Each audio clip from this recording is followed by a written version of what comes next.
পৃথিবীর সর্বশ্রেষ্ঠ মহামানব, সর্বকালের সর্বযুগের আদর্শ, সমস্ত মানবতার মুক্তিকামী কল্যাণকামী মানুষের মহান নায়ক রাসূলুল্লাহ সাল্লাল্লাহু তাআলা আলাইহি ওয়াসাল্লাম।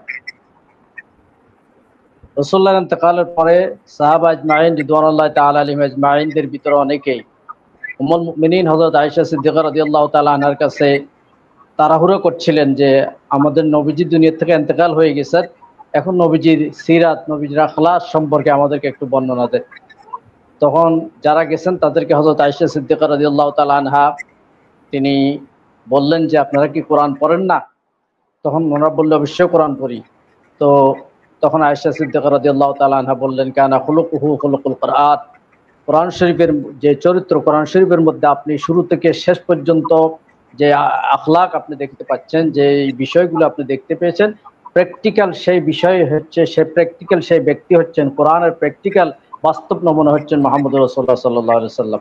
সুতরাং ওনার বিষয়ে আলাদা করে বলার কোনো প্রয়োজন নেই।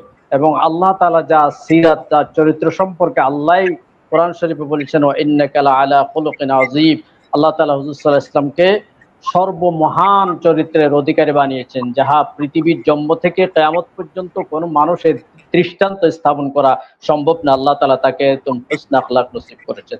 আল্লাহ তাআলা যেন আমাদের সকলকে রাসূলুল্লাহ সাল্লাল্লাহু আলাইহি ওয়াসাল্লামের